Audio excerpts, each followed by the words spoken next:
श्री लक्ष्मीनारायण प्रोडक्शनच्या वतीने आणि अष्टविनायकच्या सौजन्याने किंवा प्रयत्नाने कुमार सोनींचा भूलभुलैया हा नाटक रंगभूमीवर येत असा रे महाराजा. या नाटकात चांगला यश दे रे महाराजा. कुमार सोनींच्या नाटकांचे आतापर्यंत जेवढे प्रयोग झालेले असत त्याच्या दुप्पट प्रयोग होऊन दे रे महाराजा. आणि ह्या नाटक नुसता मुंबईत, महाराष्ट्रात, भारतात नाही तर संपूर्ण जगात फेमस होऊन दे रे राजा. आणि 12 पाचाचा गणित 1 कर, 1चे 21 कर, 5चे 25 कर. कलाकारांका सुखी ठे. वडाची साल पिंपळागला, पिंपळाची साल वडागला, त्याचे दात त्याच्या घशात घाल रे महाराजा. आमच्या नाटकाचे भरपूर प्रयोग होऊन दे रे महाराजा. अवॉर्ड आमच्या कलाकारांका मिळान दे रे महाराजा. आणि कुमार सोनींचा हा 125वा नाटक अजरामर होऊन दे रे महाराजा. आमच्या नाटकाचो मेन कापड हिरो साहिल देसाई एका ह्या वर्षात 9 सिनेमे मिळत तरी महाराजा. हे देवा महाराजा आमका यश दे, यश दे, यश दे. जर कोणाची बाहेरच्या बुद्धिची नजर लागली असेल तर ती तुझ्या पायाखाली घालून घे रे महाराजा.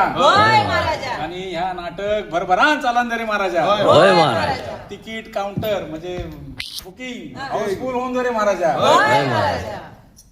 गणपती बाप्पा मंगलमूर्ती स्वामी समर्थ महाराज की जय. आवाज माझ्यामध्ये खूप खूप स्वागत आहे. चला आपण भूलभुलैयाच्या पाठीमागच्या हाताकडे जाऊया की जे पाठीमागे हात आहेत ते कोण आहेत त्यांच्याशी आपण भेट घेऊया. सर नमस्कार. भूलभुलैया हे नावच खूप वेगळं आहे आणि याच्यावर एक सिनेमाही आला होता, त्याचे भागही आले होते 1, 2, 3. तर हेच नाव चॉईस करण्यासाठी पहिली गोष्ट ही संहिता तुमच्यापर्यंत आलेली बरोबर. आणि हा नाटकाचा जो प्रवास आहे ह्या नाटकामध्ये ज्या गमती जमती आहेत, तंत्र आहे, विज्ञान आहे वगैरे वगैरे सगळं संहिता आल्यानंतर तुम्ही तो विचार केल्यानंतर ह्या संहितेवरच आपल्याला नाट्य उभं करायचं किंवा ह्याच्यामध्ये आपल्याला इन्व्हेस्टमेंट करायचं, ह्याचं निर्माता म्हणून आपल्याला पुढे यायचं आहे. तर हे आपल्या दोघांना वाटलंच आहे, म्हणजे छान आहे म्हणून आपण तुम्ही पाऊल टाकलं. पण त्याच्या आधी मला एक छोटीशी गोष्ट विचारायची.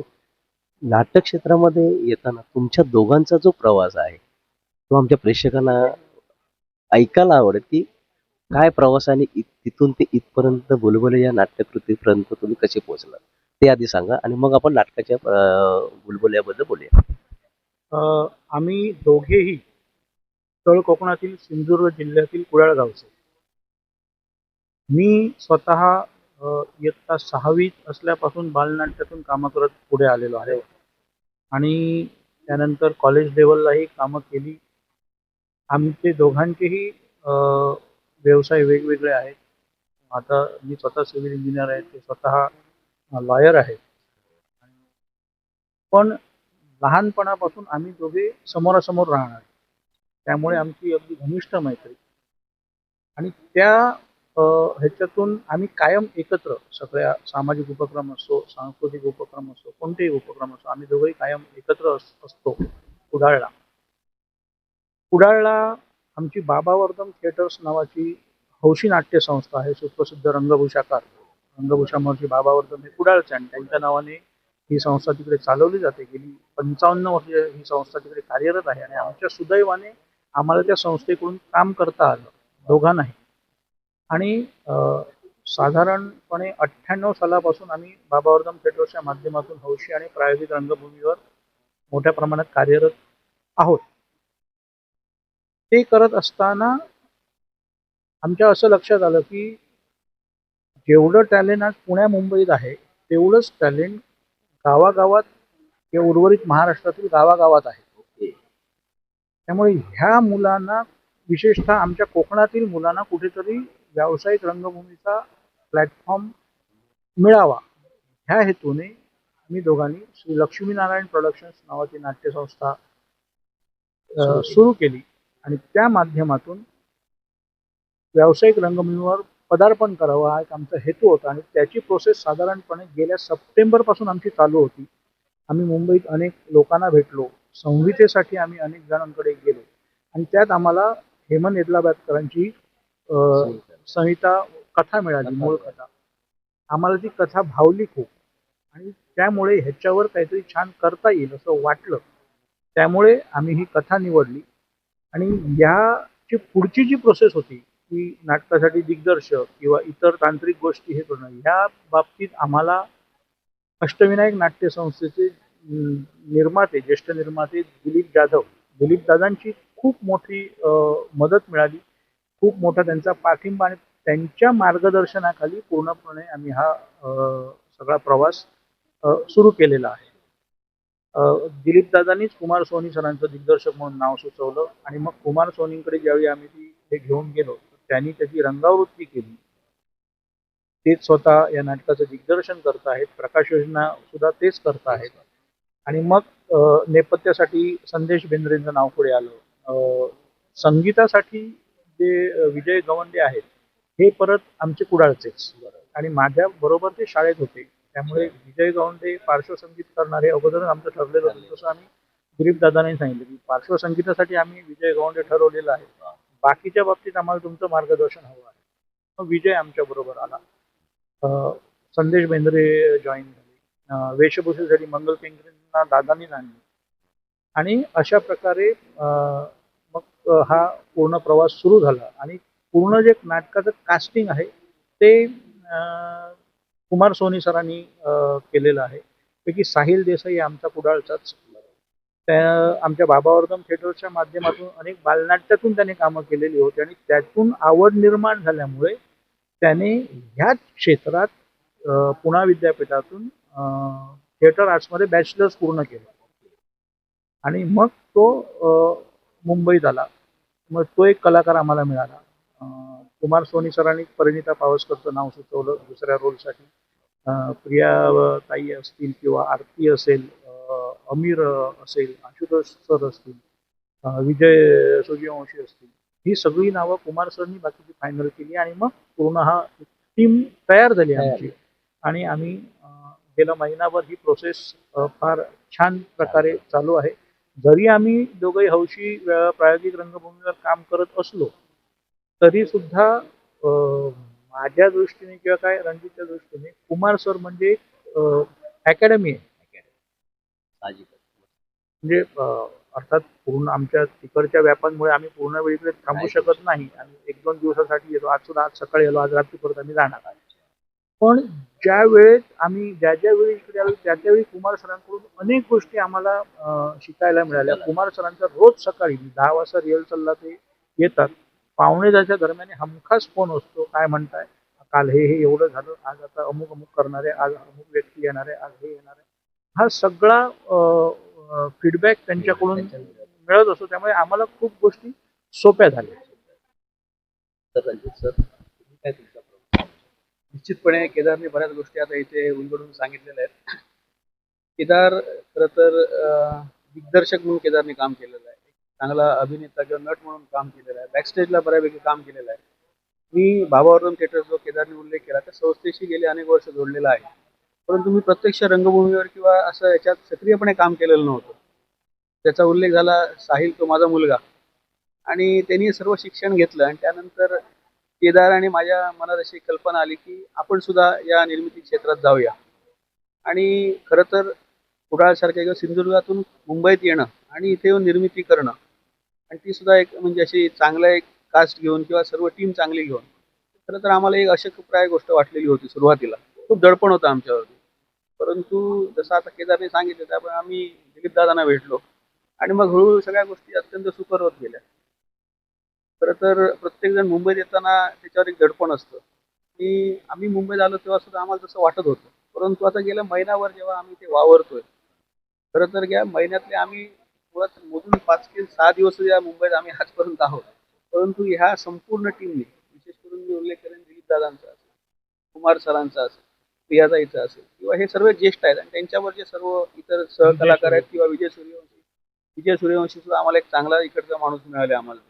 कारण ते बऱ्याचशा गोष्टी ज्या निर्मात्याची जबाबदारी असते ते स्वतःहून तिकडे मुंबईत सांभाळतात आणि त्यामुळे बरीचशी कामं इथे आमची कमी झाली आणि ते दडपण होतं ते निघूनच गेलं. आणि आम्ही सुरुवातीला जेव्हा या क्षेत्रात येताना ठरवलेलं होतं की जे काय सर्वोत्तम आहे ते घ्यायचं. सर्वोत्तम कलाकार असतील, सर्वोत्तम आर्टिस्ट असतील किंवा जी तुमची टेक्निकल जी हे असेल टीम असेल किंवा सर्वोत्तम घ्यायची.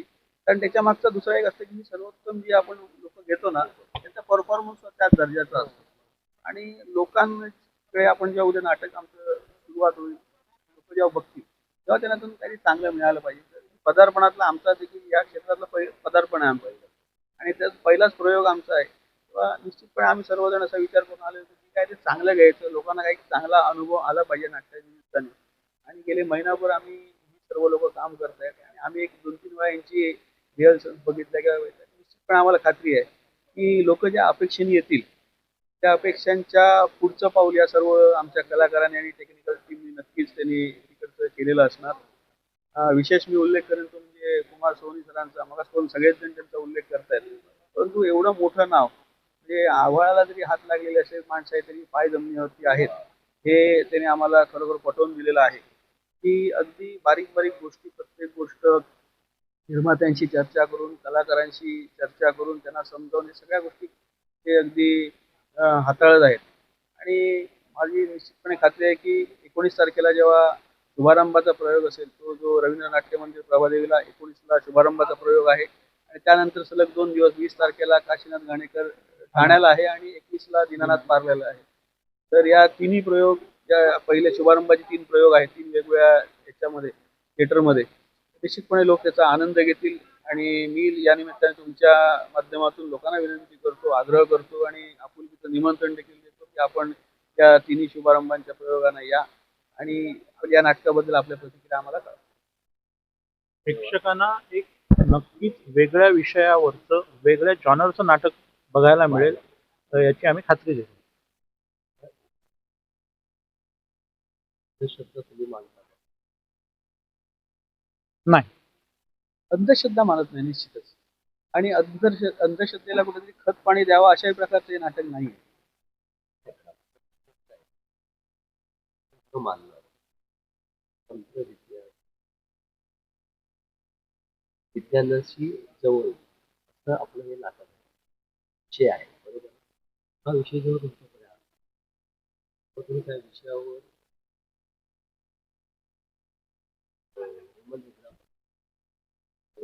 जेव्हा तेव्हा तुमचा हा जो विचार आहे तो वेगळा झाला,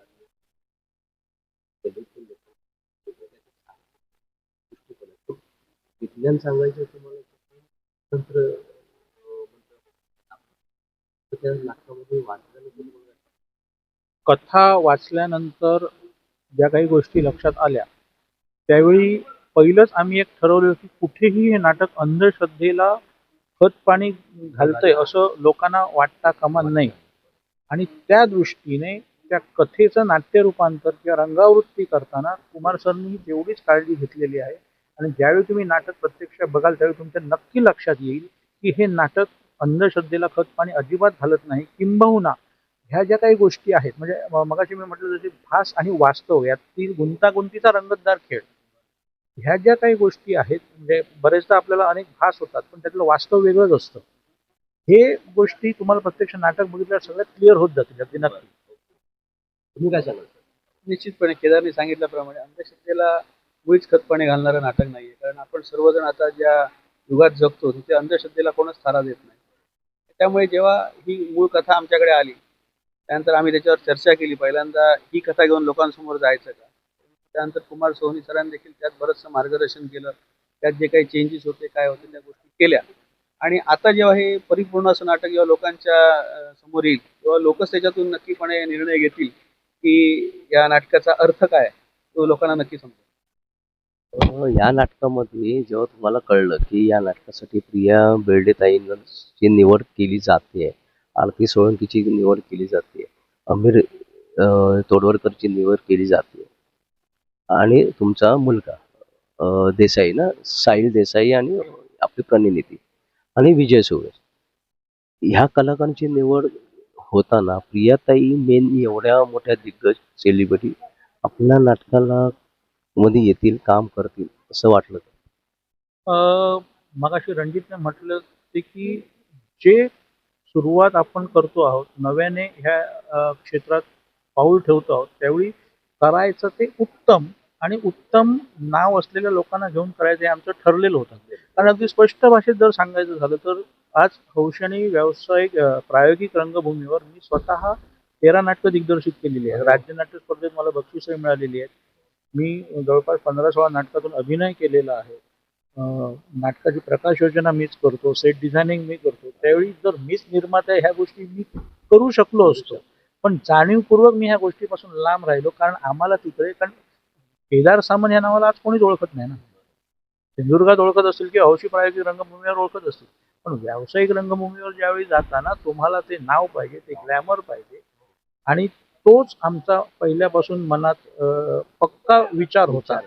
आणि त्या दृष्टीने आम्ही पूर्णपणे दिलीप दादांच्या मार्गदर्शनाखाली कुमार सोनी सर, मग कुमार सोनी सरांनी आणि शेवटी कसं आहे, तुम्ही म्हटलं की प्रियाताई या नाटकासाठी हो म्हणणं वगैरे, ही सगळी कुमार सरांची किमया आहे. त्या नावासाठी ही सगळी मंडळी आलेली आहेत. आरती सोळंकी असेल, अमित तडवळकर असेल, किंवा ही ह्या कुमार सोनी या नावासाठी आलेली आहेत. हे शेवटी कुठेतरी मान्य म्हणजे वास्तव म्हणतात ते वास्तव ते आहे. तुम्ही काय सांगा?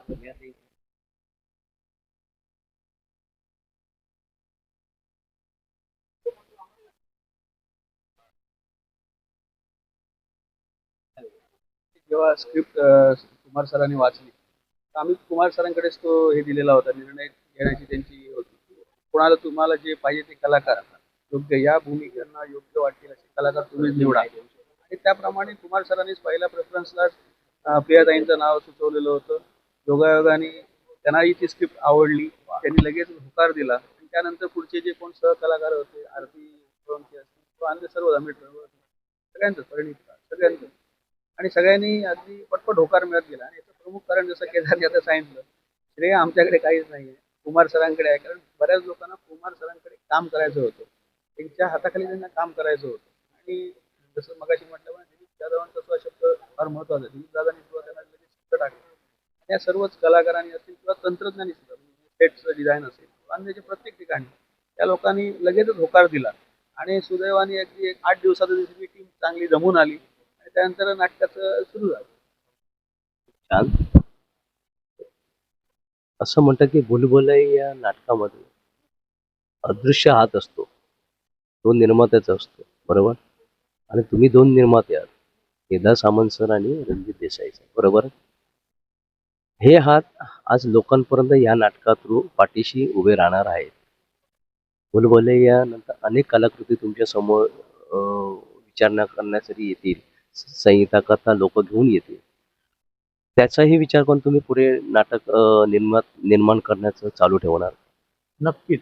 कारण हा जो प्रवास सुरू केलेला आहे लक्ष्मीनारायण प्रोडक्शन्सच्या माध्यमातून, तो कुठेतरी एका नाटकासाठी किंवा असा विशिष्ट हेतूने केलेला नाही, की जेणेकरून हा अव्याहतपणे सुरू राहील. नवीन नवीन कलाकारांना आम्ही व्यासपीठ देऊ शकू व्यावसायिक रंगभूमीवर, हाच आमचा हेतू आहे. त्यामुळे निश्चितच आमचा हा प्रवास याही पुढे चालू राहणार आहे.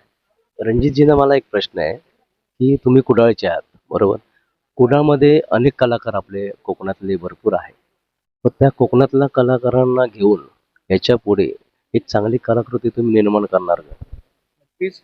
कारण मगाशी म्हटल्याप्रमाणे मुंबईत आल्यानंतर आम्हाला जो चांगला अनुभव आलेला आहे, त्यामुळे आता आमचा आत्मविश्वास वाढलेला आहे. 100% सिंधुदुर्गातील असं नाही, सिंधुदुर्ग कोकण पट्ट्यातील किंवा सर्व जे जे चांगले कलाकार आहेत, असं त्याला कुठे मर्यादा ठेवलेल्या, क्षेत्राच्या मर्यादा ठेवलेल्या नाही. तिथे ते चांगले कलाकार आहेत.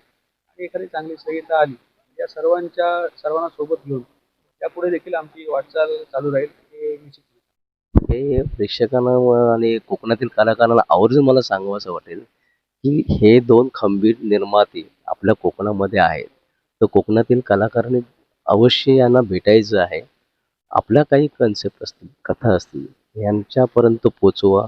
यांना आवडले ते नक्कीच तुम्हाला न्याय देतील आणि तुमच्याबरोबर काम करायला तयार होतील. तर मी आता सरांना सांगतो की आपले प्रयोग कुठे कुठे आणि कधी शुभारंभ आहे ते सांगा. आपल्या या भुलभुलैया नाटकाचा शुभारंभाचा प्रयोग अक्षय तृतीयेच्या मुहूर्तावर 19 एप्रिल रोजी दुपारी 4 वाजता रवींद्र नाट्य मंदिर प्रभादेवी येथे आहे. 20 एप्रिलला रात्री 8 वाजता काशीनाथ घाणेकर नाट्यगृह ठाणे येथे हा प्रयोग होणार आहे. त्यानंतर 21 एप्रिलला दुपारी 4 वाजता दीनानाथ मंगेशकर नाट्यगृह विलेपार्ले येथे प्रयोग होणार आहे. आणि 25 एप्रिलला शनिवारी 25 एप्रिलला दुपारी 4 वाजता वासुदेव बळवंत फडके नाट्यगृह पनवेल येथे ह्या नाटकाचे पहिले 4 शुभारंभाचे प्रयोग होणार आहे आणि जसजसे पुढच्या तारखा होतील तसतसे आम्ही त्या वेळोवेळी कळवत जाऊ. कट करा. आता सर आपल्याला मालवणी भाषेत कसं नाटकाला लिहा असं आव्हान करतात ते ऐकूया. सर तर सगळ्या नाट्यरसिकांनो, आज मी आपणा सगळ्यांका विनंती करतोय, आमच्या सिंधुदुर्ग जिल्ह्यातील कुडाळच्या श्री लक्ष्मीनारायण प्रोडक्शन या संस्थेचा जा भूलभुलैया नाटक येत्या अक्षय तृतीयेक व्यावसायिक रंगभूमीवर पदार्पण करता एका सगळ्यांनी भरभरून प्रतिसाद देवतो. संपूर्ण महाराष्ट्रात या नाटकाचे प्रयोग जिकडे तिकडे आयोजित करूचे, जास्तीत जास्त प्रेक्षकांनी या नाटकात येवचा आणि आमच्या सर्व कलाकारांचा भरभरून कौतुक करून त्यांना प्रोत्साहन देवता अशी मी आपणा सगळ्यांका विनंती करतोय. येवा नाटक आपलंच असं आणि भूलभुलैयात बघून जाऊचं. धन्यवाद.